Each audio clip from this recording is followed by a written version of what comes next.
sensorielle, je dirais plutôt.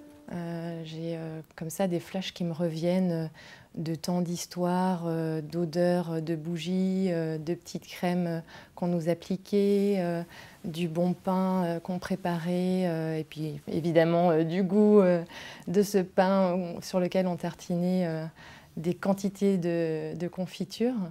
Voilà, des temps de jeu, d'extérieur, ces moments où finalement on était en totale connexion avec ce qui nous entourait, la pluie, le vent, le soleil. Voilà, je crois que le jardin d'enfants, c'était ça, c'était le mouvement et l'exploration avec tous mes sens. Sortie, je crois que j'ai été assez déterminée puisque après le passage du brevet en candidat libre donc, à l'école, j'ai fait des recherches dans un abécédaire des métiers. J'avais envie d'avoir un métier qui ait du sens, qui traite de l'humain. Et effectivement, je suis tombée sur la présentation du métier d'assistante sociale.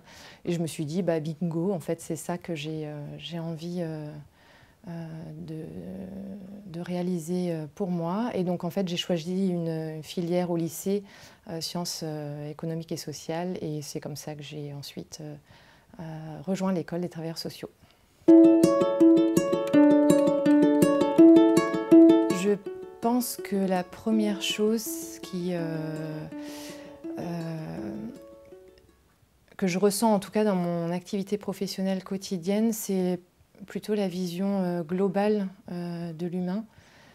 Effectivement, ces enfants que je rencontre et ces parents que j'accompagne, je pense que je les situe en fait toujours dans un ensemble, pas simplement effectivement un diagnostic, une pathologie, une problématique, mais plutôt effectivement tout un ensemble d'éléments à prendre en compte pour pouvoir en fait adapter et trouver effectivement les solutions les plus adaptées pour améliorer, comme je le peux en tout cas, leur situation.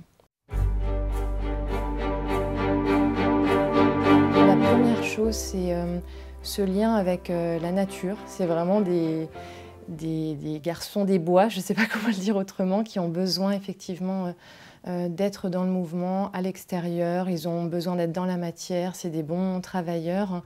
En deuxième mot, peut-être l'équilibre. C'est vraiment quelque chose que je ressens. Cette volonté de pouvoir faire en sorte que l'élève se sente bien dans son corps, dans sa tête et effectivement dans le futur des adultes, je crois quand même équilibrés.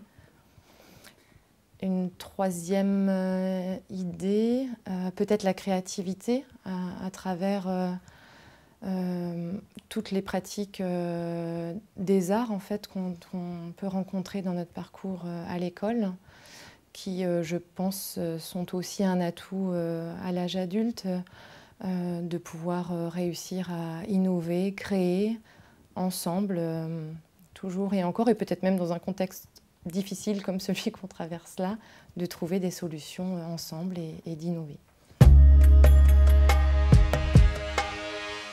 J'aurais envie sincèrement d'inviter chacune de ces personnes à venir, en fait, à venir nous rencontrer, à échanger avec nous, à découvrir ce que c'est réellement.